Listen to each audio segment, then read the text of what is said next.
minha luz, a minha salvação, e a ti me renderei.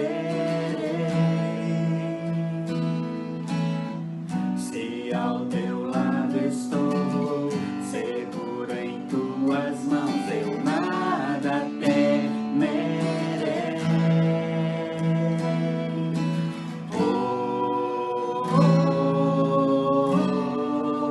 Tu és santo, ó Senhor.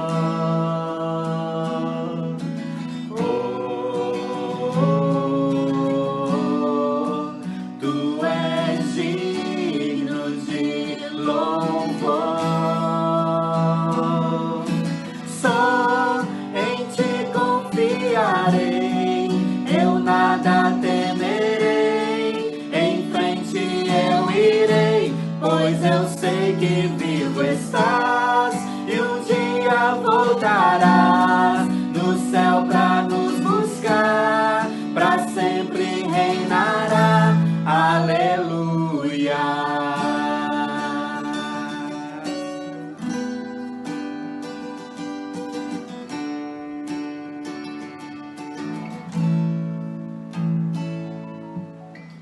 Tu és a minha luz, a minha salvação, e a ti me renderei.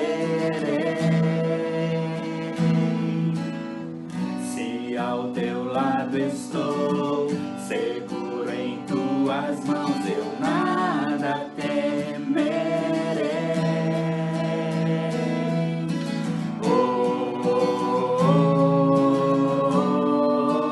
Tu és santo, ó Senhor.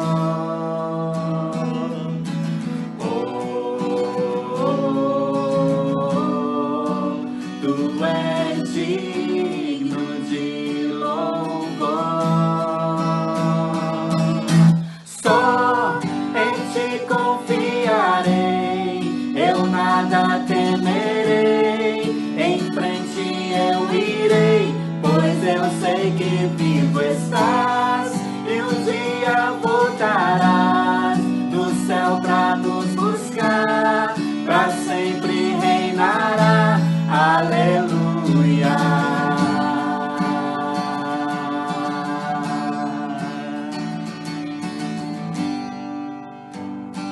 Vem Jesus, vem Jesus,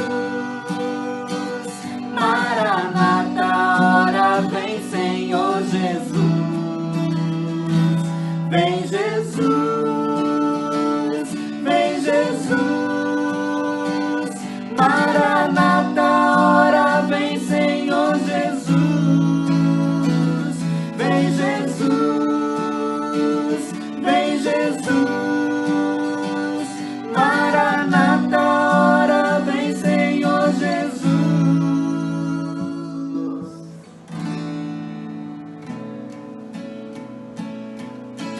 Deus é meu abrigo em todo vendaval,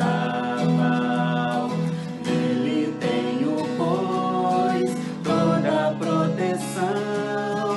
Vivo confiando em seu poder real, sem qualquer perturbação. Deus me guiará, guiará, sim, Deus me guiará. Deus me guardará, o meu Deus me guardará. Eu guardado estou andando em seu amor, abrigado em seu divinal poder. Sim, prossigo vitorioso sem pavor, por não ter o que temer. Deus me guiará, guiará, sim, Deus me guiará. Deus me guardará, o meu Deus me guardará.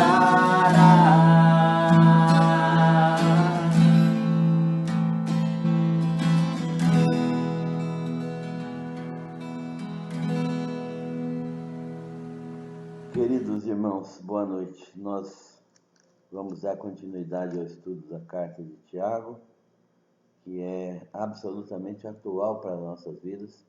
Parece que Tiago está falando para a nossa situação desse momento, né? Parece que Tiago está aqui no Brasil, no mundo, nesse momento. E ele está se referindo aos assuntos mais práticos da vida cristã. Nós vamos ler o texto hoje, depois orar e vamos meditar na palavra do Senhor. Tiago 5, do versículo 12 até o 20. Vamos fazer a leitura. Acima de tudo, porém, meus irmãos, não jureis, nem pelo céu, nem pela terra, nem por qualquer outro voto. Antes, seja o vosso sim, sim, e o vosso não, não, para não cairdes em juízo. Está alguém entre vós sofrendo? Faça oração. Está alguém alegre? Cante louvores. Está alguém entre vós doente? Chame os presbíteros da igreja e estes façam oração sobre ele, ungindo-o com óleo em nome do Senhor. A oração da fé salvará o enfermo, e o Senhor o levantará. E se houver cometido pecados, ser-lhe-ão perdoados. Confessai, pois, os vossos pecados uns aos outros, e orai uns pelos outros, para serdes curados. Muito pode, por sua eficácia, a oração do justo.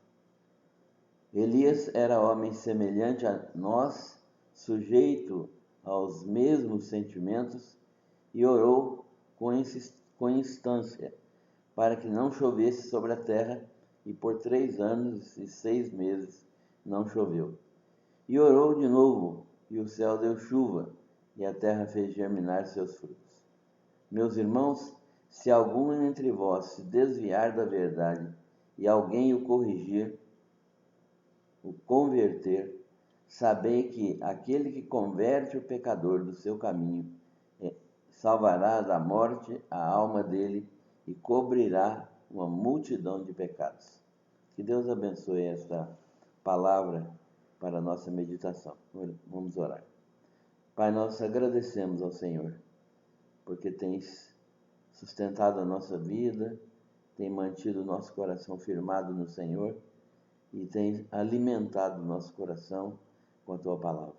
Obrigado, Senhor Deus, pela oportunidade de estudarmos mais uma vez esta carta, o final dela. Pedimos sabedoria para compreendermos tudo que ela nos diz, tudo que o Senhor nos diz por meio dela. Nós oramos pedindo estas bênçãos e desejando ser praticantes dessa palavra. Em nome do Senhor Jesus. Amém. Estamos terminando essa carta, talvez possamos, uma outra ocasião, voltar a estudá-la, mas estamos diante de uma carta que revela o zelo do apóstolo Tiago, né? Foi um apóstolo posterior, não pertenceu aos 12 originais, mas depois da ressurreição, Jesus apareceu para ele, conforme Paulo nos ensina em 1 Coríntios, e ele se tornou coluna da igreja de Jerusalém, um homem importantíssimo no cristianismo judaico. E ele terminando sua vida de forma talvez trágica, nós não temos muita certeza de como ele morreu, mas ele foi uma coluna na igreja de Jerusalém.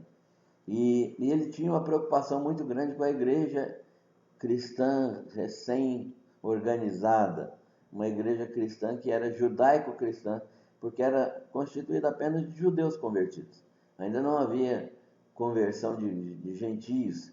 A igreja estava localizada praticamente em Jerusalém. E por isso mesmo ali havia somente judeus convertidos. E ele estava preocupado com muita coisa que estava acontecendo no meio dos judeus.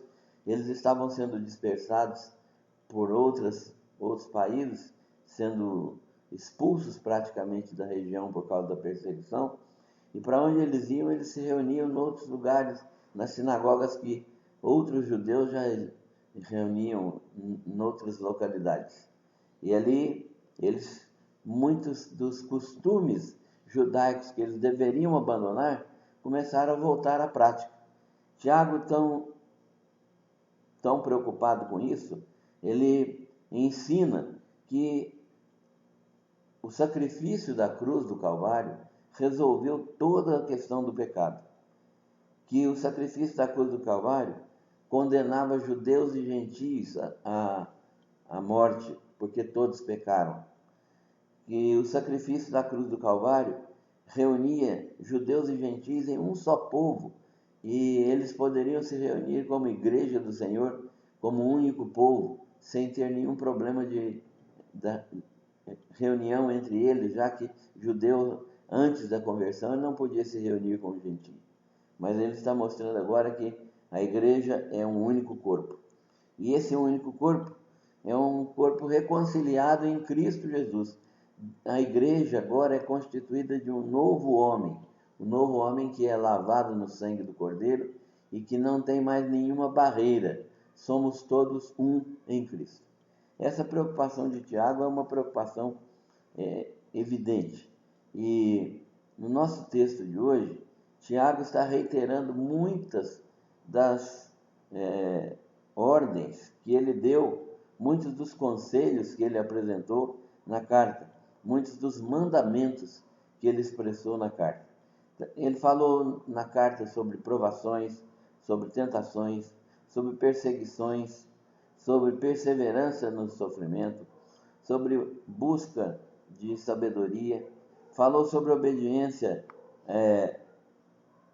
à palavra do Senhor, confrontação com a palavra do Senhor, falou sobre a fé que opera boas obras, falou que as boas obras são fruto de uma fé verdadeira, falou sobre inúmeras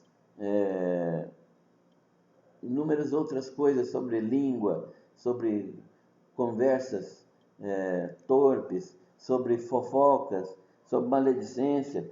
Ele disse sobre muitas coisas que a igreja deve observar e deve praticar. Nesse texto de hoje, exatamente no texto de hoje, ele está se referindo a algumas coisas importantes. Primeiro, falem somente a verdade.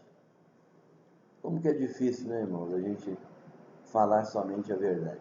Às vezes a gente tem uma mentirinha piedosa, às vezes você está fazendo alguma coisa que você não quer ofender uma pessoa, você diz alguma coisa que não é totalmente verdade, você mascara uma verdade, ou você diz alguma coisa dizendo que ouviu de uma outra pessoa, e, na verdade, nós não somos muito verdadeiros em grande parte do nosso tempo. Tiago está dizendo, falem sempre a verdade. Falem somente a verdade. Vocês não devem falar outra coisa que não seja a verdade. E ele se lembra dos ensinamentos de Jesus no Sermão do Monte, né? Seja vosso falar sim, sim, não, não, porque o que vem além disso é de procedência maligna. Ou seja, o pai da mentira é o diabo, né? Então, ele está dizendo também que o crente não deve jurar.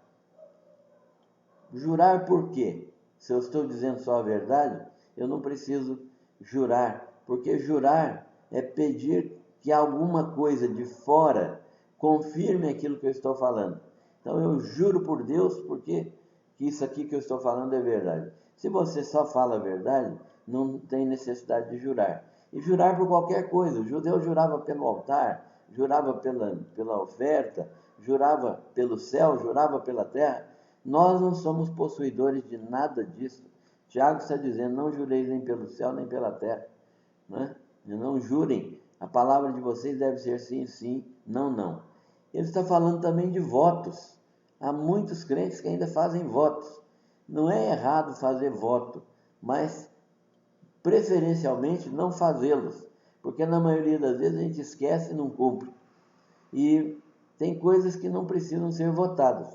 Eu dou exemplo do seguinte, Tem uma irmãzinha que, nossa, muito querida, nossa, e antiga aqui na igreja, que um dia ela disse para mim: olha, eu quero que o irmão vá fazer um culto lá em casa, dirigir um culto lá em casa. Eu disse: eu vou. Mas por que a senhora está querendo que eu vá fazer o culto lá? Não, eu fiz um voto e falei que se eu melhorasse de tal doença, o irmão ia fazer um culto lá em casa. Quer dizer, ela fez um voto para mim, né? É, outras pessoas fazem um voto de ser dizimista. Ora, ser dizimista você não precisa votar, é obrigação sua. Então, melhor é não fazer votos, é andar na linha, andar como Jesus Cristo quer que nós andemos, falando a verdade, dizendo sim, sim, não, não, e sendo honestos naquilo que a gente tem que realizar. Então, Tiago chama a nossa atenção para isso. Tiago chama a atenção também, em segundo lugar, para nós exercitarmos uma oração intercessória. Irmãos, como é difícil orar. Não sei se os irmãos têm a mesma experiência. Se há algo difícil na vida cristã, que a gente enfrenta um monte de dificuldades, barreiras de todas as espécies, é para a intercessão. Orar para Tiago é mais do que pedir para si mesmo, é pedir para os outros. Na verdade, a verdadeira oração é serviço prestado a Deus e serviço prestado aos irmãos. Porque a oração, no linguajar de Tiago, é eu me colocar no lugar de alguém diante de Deus. Eu me colocar no lugar de alguém para pedir pelos interesses dessa pessoa e zelar pelos interesses de Deus na vida dessa pessoa. Portanto, o interceder de Tiago é uma coisa muito difícil, mas nós precisamos praticar a intercessão. E exercitar essa intercessão vai nos ajudar a ver as coisas do modo como Deus enxerga. É uma ordem de Tiago que nós sejamos intercessores. E ele está dizendo então que tem muitas situações de intercessão. Está alguém entre vós alegre? Cante louvores. Mas louvor não precisa ser só música, pode ser oração também, né? Está alguém entre vós doente? Ore. Então nós temos muitas razões para interceder. E ele chama a atenção que a liderança da igreja precisa ser convocada para estabelecer essa prática de oração na vida das pessoas. Então ele convoca, ele chama os crentes, que os crentes devem convocar os anciãos da igreja, a liderança da igreja, quando tem algum problema para orar.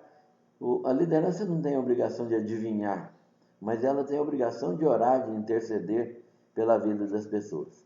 E é interessante notar que Tiago chama a atenção e ele diz que os líderes estão preparados para orar e ele deve ser convocados para orar pelas pessoas, especialmente pelos doentes. Tiago então chama a nossa atenção também para que nós tenhamos em mente o seguinte: todos podem adoecer. Isso não é prerrogativa de ninguém, nem só de idoso. Todos podem adoecer. Segundo, todos devem saber que Deus ouve as orações e que Deus ouve as orações do modo como Ele soberanamente deseja. Deus não é obrigado a curar todas as pessoas. Não que Ele não tenha poder para fazer isso. Ele tem poder até para não deixar ninguém adoecer, quanto mais para curar. Mas Ele não tem propósito na cura de todas as pessoas. E nós precisamos entender isso. E quando pedirmos, temos que pedir crendo que Ele faz, mas respeitando a sua decisão. Isso não é muito fácil da gente assimilar, mas é isso que a Bíblia nos ensina. Precisamos usar os recursos que Ele já nos deu. Então, quando Tiago fala, olha, ungindo com óleo, ele não quer dizer que aquele óleo tem qualquer poder, mas ele está dizendo que se é o recurso que nós temos, como naquele tempo era o óleo deveria ser utilizado. Os judeus acreditavam que o óleo poderia trazer alguma graça para os pacientes, para os doentes. Então nós precisamos entender isso também, que há situações em que podemos utilizar os recursos. Utilizar os recursos que Deus nos dá não é errado, é demonstração de sabedoria. E quando eu uso de todos os recursos, Deus se agrada disso. Não que eu não tenha fé ao usar os recursos, mas é porque eu estou usando os recursos que Ele de antemão já me deu, e conto com Ele na oração de petição, na intercessão pelas pessoas. Tiago, então, está ensinando para nós que essa oração é muito importante. E ele está dizendo, finalmente, que a pessoa que é utilizada por Deus para levantar um pecador, para ajudar um pecador, ela pode ajudá-lo tanto a escapar da morte física pela doença, como pode ajudá-lo a se recuperar espiritualmente, tendo a sua vida novamente restaurada na presença de Deus, se ele tiver cometido pecados. Tiago nos orienta que a religião verdadeira é constituída de homens vivos, novas criaturas, em um relacionamento vivo com Deus, por meio de um mediador vivo, que é Jesus Cristo, com um Deus vivo, nosso Senhor e Pai, manifestando nova vida para a glória de Deus. A carta de Tiago termina aqui, mas ela nos desperta para uma vida cristã verdadeira. A vida cristã verdadeira é em plena comunhão com Deus, em obediência plena à sua palavra e na prática das boas obras, das obras verdadeiras, que significam que o Espírito Santo de Deus nos enche e está produzindo a frutificação. Obras verdadeiras são frutificação do Espírito Santo na nossa vida. Essa é a religião verdadeira. Que Deus nos permita vivermos isso, porque Tiago apresentou isso para a igreja primitiva e certamente houve mudança no coração daqueles irmãos. Que Deus nos abençoe.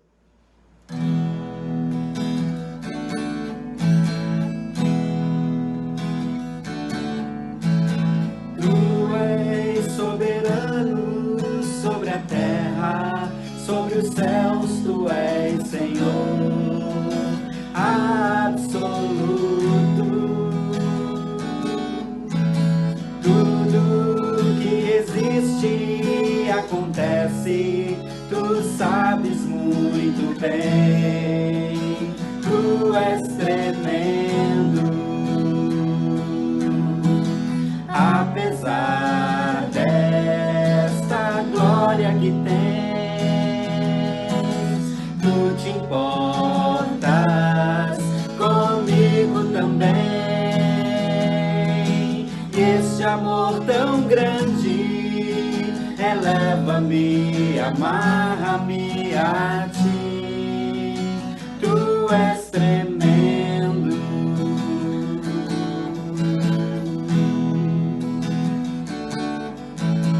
Tu és soberano sobre a terra, sobre os céus, tu és Senhor absoluto.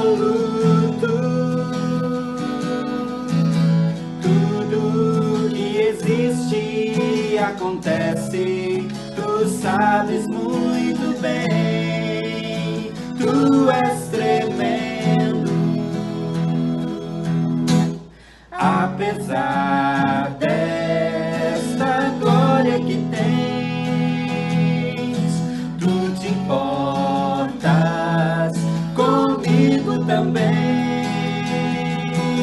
Este amor tão grande eleva-me, amarra-me a ti.